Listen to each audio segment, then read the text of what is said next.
इतनी ज़रूरी है जितना कि हम इस पे रोटियां पकाते हैं।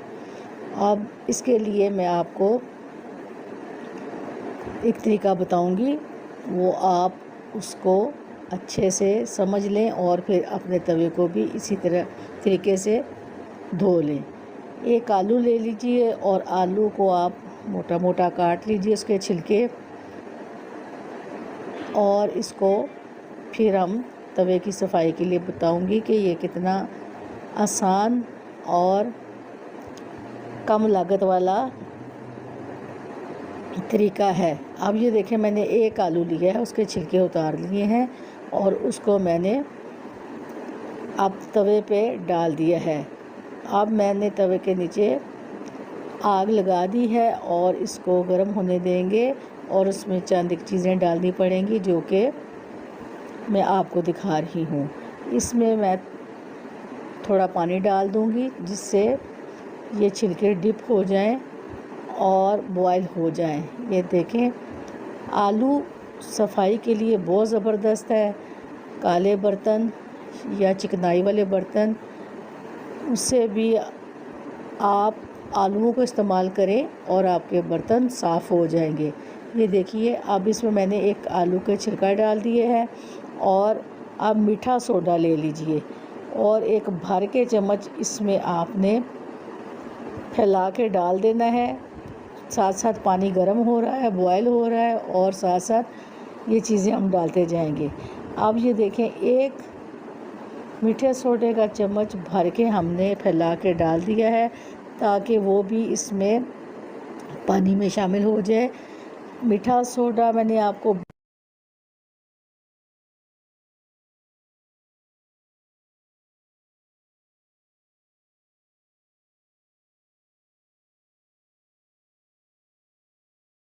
बहुत हर चीज़ सफाई के दौरान, काले बर्तनों के दौरान, कढ़ाई के दौरान मैंने आपको बहुत ही दिखाया है और आज फिर मैं आपको तवे की सफाई में दिखा रही हूँ। तवा जो है, साइडों पे जब ऑयल या घी इतना जम जाता है और इसका वज़न भी इतना बढ़ जाता है जो कि अंदर गंदगी, ऑयल और ग्रीस शामिल हो जाती है। अब आपने एक चम्मच नमक का भी इसमें डाल देना है और उसको भी इसमें मिक्स कर देना है। मीठा सोडा, आलू, पानी और एक चम्मच नमक का वो भी डाल लीजिए। अगर आप चाहें तो सिरका डाल लें, अगर लेमन चाहती हैं तो लेमन डाल लें। लेमन अगर आपके पास अवेलेबल नहीं तो आप सिरका डाल लीजिए। मैंने एक हाफ़ लेमन लिया है, उसको निचोड़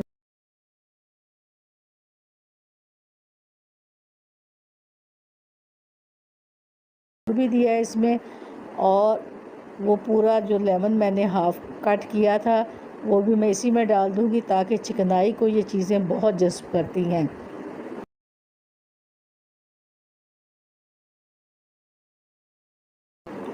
यकीन करें कि जब हम रोटी सूखी बनाते हैं, खुश्क रोटी, तो उसमें इतना जायका नहीं आता जो साइडों पे घी जमा हो, ये ऑयल जमा हो और इस तरह की गंदगी जो साइडों पे जम जाती है और हम बहुत परेशान होते हैं। धोते तो ज़रूर हैं लेकिन ये इसकी प्रॉपर सफाई हम नहीं कर पाते। इसीलिए मैंने आपको ये तरीका बताया है। इससे पहले भी मैंने आपको तवे के साफ़ करने के बहुत से तरीके बताए हुए हैं ताकि आप लोग भी अपने घर के तवे को साफ़ सुथरा रखें। अब ये देखिए, अभी ये पानी बॉयल हो रहा है तो ये मैंने चम्मच के साथ आपको खुरच के दिखाया है कि कितनी आसानी से और कितने आराम से ये घी की तह जो है या ऑयल की तह जो लगी हुई है वो कैसे जल्दी से उतर रही है। अभी मैं इसको और 10 मिनट के लिए बॉईल करूँगी ताकि ये अच्छे से गर्म भी हो जाए और जो चीज़ें मैंने इसमें शामिल की हैं वो भी इसको अच्छे से सफाई में काम करें। आप मेरे चैनल को सब्सक्राइब करें, लाइक करें, शेयर करें और बेल आइकन के बटन को प्रेस करें ताकि आपको अगला नोटिफिकेशन मिलता रहे। अब ये देखें,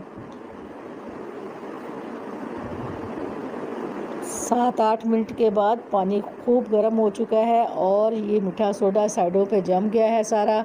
जिस जिस जगह पे ये जम जाता है वहाँ से मैं नाइफ़ के साथ इसको खुरच लेती हूँ और नीचे से ये ऑयल की तह और घी की तह जो है आराम आराम से साफ़ हो जाती है।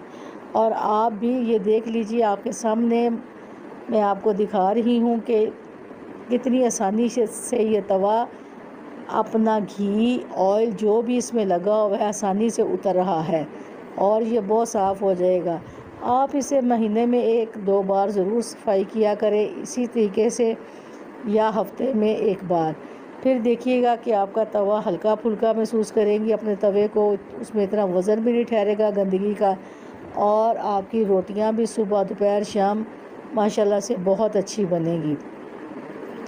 ये देखें, अब इसमें मैंने तमाम चीज़ें बॉईल करने के बाद तवे को उतार लिया है। तवा इस वक्त बहुत गर्म है और मैंने एक नाइफ़ ले ली है और उससे मैं इसको खुरचना शुरू कर दिया है। ये साइडों पे इतनी आसानी से खुरची जा रही है। अगर हम वैसे इसको ठंडे तवे को सफाई करें, ये चीज़ें भी साथ ना डालें, तो इतनी सफाई इसमें नहीं जल्दी से होती।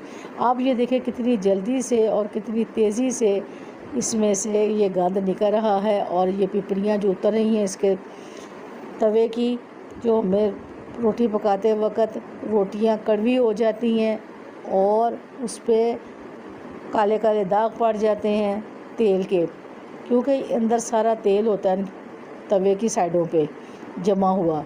अब मैं इसको आपको दिखा रही हूँ कि हमने इसको कितने आराम से और कितने अच्छे तरीके से आपको ये तरीका बताया है।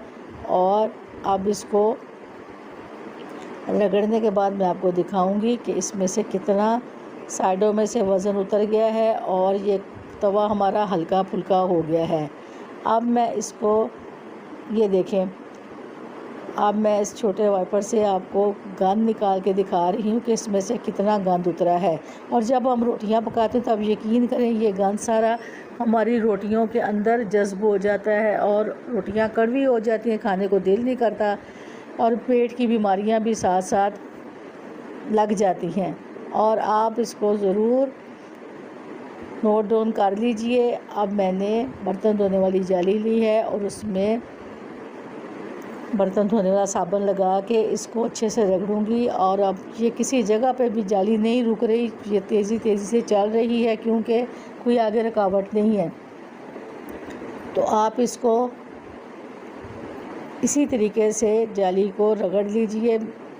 मेरा जो तवा है ये पीछे से इतना ख़राब नहीं होता जितना कि आगे से हो जाता है, इसलिए पीछे कोई इसमें कोई ऐसी चीज़ नहीं है, वो जल्दी से साफ़ हो जाएगा। जो फ्रंट पे है वहाँ पे तो आप यकीन करें बहुत ज़्यादा ऑयल घी वगैरह इसकी तह जम जाती हैं और बहुत ही परेशानी हो जाती है।